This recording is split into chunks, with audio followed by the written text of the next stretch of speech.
Hi there, I'm Marty Owings, and today I'm going to take a look at these inexpensive Cezanne watercolor pencils marketed and sold as professional watercolor pencils. Let's see how they hold up.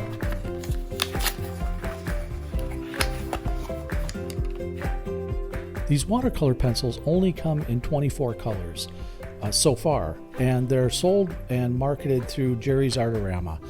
Basically, they're available at Jerry's and they're available on Amazon. But they're made in China. They come with a watercolor brush, which I thought was handy, but all you're going to get is 24 colors in a line, which is fine. They're very inexpensive. You can see here the color of the pencil is on the end, and there's an equivalent color chart with the numbers, but no names for the colors. There are no names. It's got a nice 3.3 millimeter lead on it, and the pencil seems to be pretty well made. It's again dipped in the color, but if you're colorblind, it's nice to have the color name on the pencil, or at least have a color chart which tells you what the equivalent color is to the number. I'm going to use a Da Vinci flat here to swatch out these colors today, and later on in the video I'll do a little demonstration painting with them. So here the colors are a little bit on the weak side. They're not super strong. But I wouldn't expect them to be, very, very strong at the price point they are right now, or, very excellent pigments. You can see the black is more like a gray here, and the gray is kind of a washed out gray. But you can see the colors here.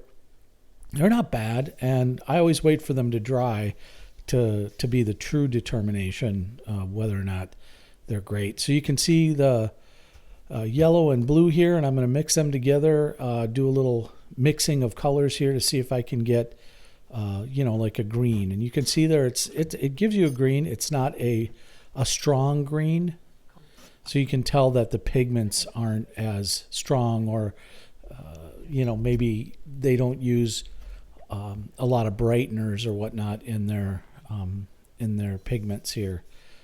But you can see here you can get a variety of nice tonal values, but again, the colors are going to be a little bit faded out than what you'd be used to with a more professional watercolor pencil, like say an Albrecht Dürer, a Faber-Castell Albrecht Dürer, or a Caran d'Ache colored pencil. Here I just want to play with the colors a little bit and run them to their course. See how light I can get here. This is kind of a golden ochre, which I thought was a nice color. Now here, just do a little sketching with the pencils. What I liked about these pencils is obviously the price point. They're pretty inexpensive. And if you're just doing sketchbook work, again, like I tell people, you don't need to buy a $6 watercolor pencil for that. You can just use an inexpensive, and I think these were just under $15 for 24 colors, and I can get a lot of color out of 24 colors. You can see the red is pretty strong here. That was a dry watercolor pencil on a wet surface, on the wet paper, and I'm using pretty good toothy watercolor paper here, so it picked up the color very well. But I like inexpensive art materials for the fact that you're not worried about doing finished work all the time. It's just a sketchbook, don't stress. It's meant to be a relaxing process to sketch and have some fun that way. And I think these are just right for that. I mean, they kind of hit the right spot. They're going to give you the colors you want. And I'm painting right off the end of the pencil there, as you could see. Wet brush, painting right there. And so I did dry brush on wet paper and wet brush on the pencil itself, and picked up color that way. I got a new brush here. I ordered this brush because I love the flats, and this is a Da Vinci brush, a Casaneo, I guess you'd call it.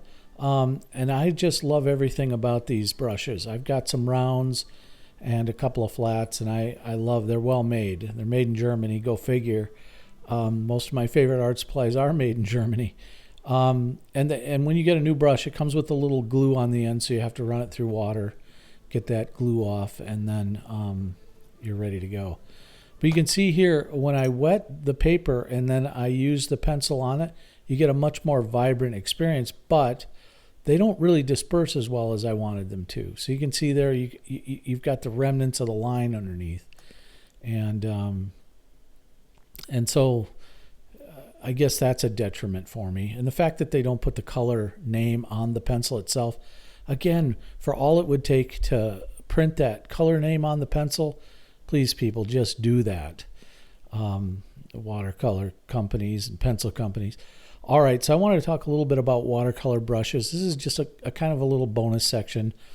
Since I mentioned I got a new flat, this is what's known as a mop brush. And I have a number of these mop brushes, but my very favorite mop brush in the world are these Isabe mop brushes. They are just, I mean, the brush itself drinks the water. And they're very well made. They're very well constructed. And they're expensive, but they're worth the money, worth every penny in my estimation. And they're great for like laying lots of color down. This is the brush I just showed you a moment ago there. It's a nice flat. I wanted a number 6. I wanted something a little smaller. You can see here I've got the 10. That's another Da Vinci brush, and it works really well. That's what prompted me to buy the Da Vinci brush. But it's just a little wide for some of the finer work that I do with the flat. So I wanted to get a little bit smaller brush. I like this brush a lot. I use it all the time. It's got sort of those flat planes on the barrel of the brush, which I like. And this brush here, this particular brush, is, where did I pick this up? I can't remember if this is wet paint. I think it was.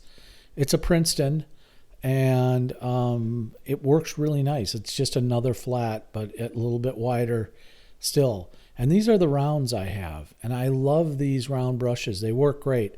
And brushes do make a difference. These are Escoda, and again, not cheap, but good brushes make a difference. And I like what they do for my painting. So yeah, I recommend those brushes as well if you're a watercolor artist. Some people have asked me, do they make watercolor? And these are just some cheap knockoff brushes, but I had success with these as well, just because they're flats. People often ask me, if I have a bunch of oil paint brushes, can I use them for watercolor? It's a different kind of brush. I mean, it's going to be the same fibers, but it's probably going to be different. I like this brush. It was longer, and I cut it because it was fraying at the end, but I love what's left of it, and it's good. And here's kind of a horsehair brush as well. But I think you want to use your brushes in their particular, that I use for laying lots of water on, in their particular discipline. So if it's made specifically for oil or acrylic or watercolor, you probably want to stick within that. I'm not saying it's impossible. A brush is a brush, but here's another look at that kind of tonal values I got out of that paint. You can see it's pretty faded. It's not vibrant. These colors aren't going to be vibrant. You can see lots of the remnant pencil lines there. So I think they're good for sketchbook work, quick sketches and just adding a little bit of color, maybe a thumbnail, paintings or something like that. Not for finished work for sure, and not professional grade. I'd put them in more like a student grade.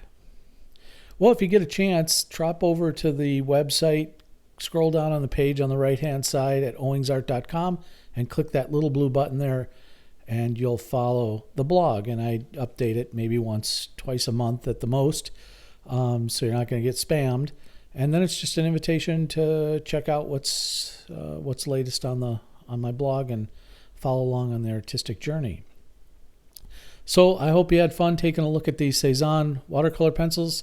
Again, an inexpensive alternative if you just want to do sketchbook work.